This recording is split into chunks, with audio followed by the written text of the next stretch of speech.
Right now, though, I want to welcome to the program Mr. John Chevelot. John, thank you so much for coming on the program tonight. You're welcome. And let me first of all tell you how sorry I am to hear about your woes here. Fired for doing the right thing. You worked for the Wayne County, Michigan Department of Public Services for over 20 years, right? Yeah, 23. Okay, so the morning of May the 3rd, you get up, you go to work, just like you've done, thousands of times before. What happened? Well, we were mowing, and we have a couple part-time helpers that were working with us. Well, so we're not sure which one ran over a gun, and there's only 4 of us on that crew. So they gave it to our foreman. Our foreman knows nothing about guns. This gun got damaged. It actually had Kevlar hollow points in it. Yeah. So we're kind of fortunate that it didn't get ran over, in a different location because somebody could have got killed. But he hit it on his lawnmower. He's riding around with it and it's bouncing around because he just got put into this position, foreman's position. So he doesn't know what to do really either. So he asked me to put it in the van, so I secured it in the back of the van. I let everybody know it was in the back of the county van, secured, and we'd wait for a cop to drive by. In the area that we're in, it's a pretty bad area. It's Brightmoor. When you hear about Detroit, this is like the area you hear about. 5 people a day get killed in this area. Okay? All right. So what we did is secure it. The cop didn't drive by. Here in Detroit, they got a couple precincts closed. I don't know. I don't actually live in Detroit, so I don't know which ones. I'm not driving around looking for it. But you just figured, you figured at some point you'd see a police car and you could flag them down. Right. And then, give them the gun because they would know what to do with it. I just didn't want it going off and somebody else getting hurt. Right. So, I took possession of it and put it, in the van and that. So this is like on a Thursday. So none drove by. So at the end of the day, it was still in there. Our foreman leaves 15 minutes early. I have the following Friday off. So I'm like, well, I can't leave it there because people throw their weed whips back there and everything. So I let the people under my crew know that I was taking it to the, Garden City Police Department. That's where I live. Okay. And actually, that's the closest one, from my work yard where I pull out of. Closest police department.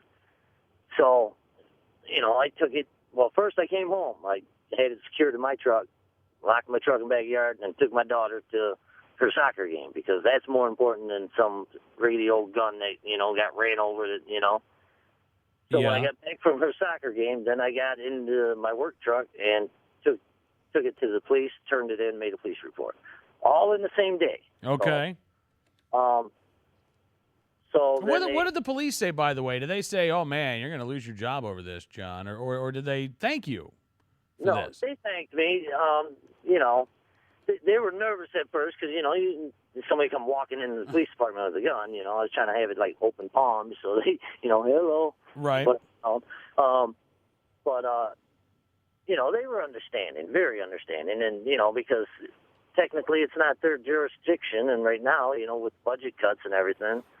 But they took possession of it. They told me it was stolen in St. Clair Shores in 2005. So, okay, their gun. So as far as you were concerned at that point, it's over. I mean, you did what you needed to do, right? Right. Well, all was left to do is when I, got the police report, is to turn that in to let them know, hey, I got a police report in case you guys need it or whatnot. Okay. So that was on a Thursday now. Now on Friday morning, they had the sheriffs pounding on my door. Why? I have no idea. Because it's not illegal, for one, to find a gun. Right. Okay. Yeah. They don't have a serial number, so they don't know if it's stolen or not. Nobody from my work called me. Nobody called the Garden City Police Department to see if it was turned in. So I don't know why they had them pounding on my door. And then, they asked my wife, I wasn't home. They asked her where the, if I found a gun. She's like, yeah, well, where is it? And this thing. And she's like, he turned it in last night, Garden City Police Department. Yeah.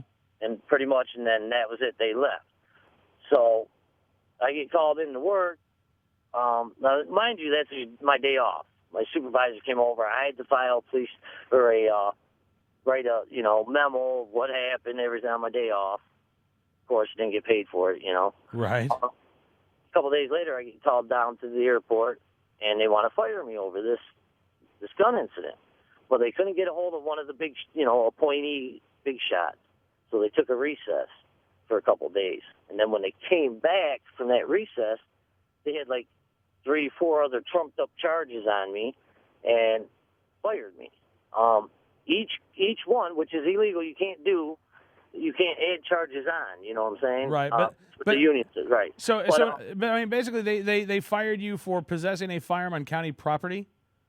Right, and they don't have a policy. There is no policy of what to do if we find a gun. This is the kicker. But they got a little policy that says you can't bring a gun from home. Right. And I understand your the foreman was suspended for a month. Yeah, and that's he's got kids too, and that's our family and wives are like Well, freaking out. I mean, John, absolutely. I mean, look, this is absurd by any standard. You did what? I mean, I've got 5 kids. They do like to go to the park to play. I would like to think that if somebody found a gun and it was a city employee, that they would do exactly what you did.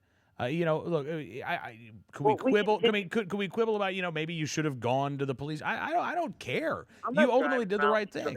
Gun. Exactly. I mean, So, but, and I continued working.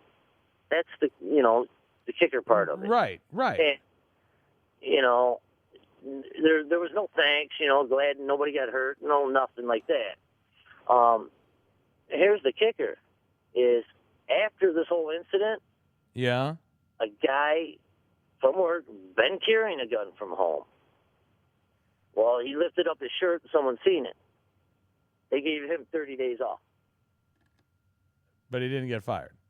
No, he didn't get fired. And he brought one from home, and he was bringing it from home.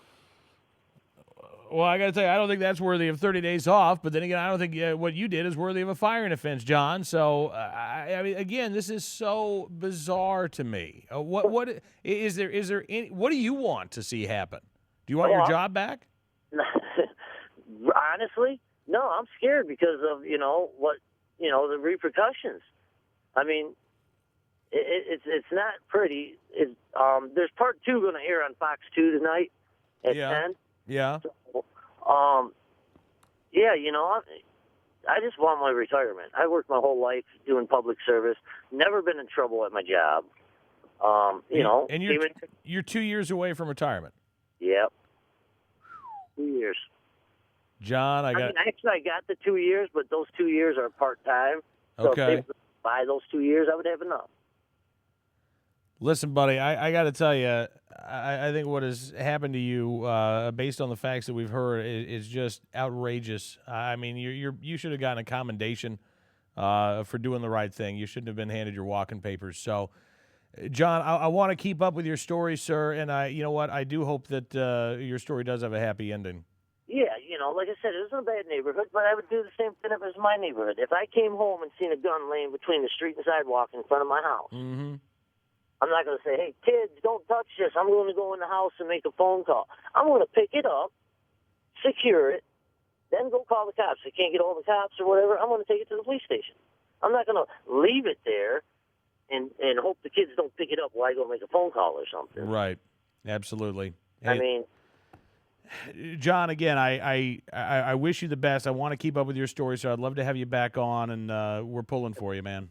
All right, I appreciate it. Thanks. I need all the help I can get. I really appreciate you guys just pulling in for me. Hey, you bet. John Chevelot joining us from Wayne County, Michigan this evening.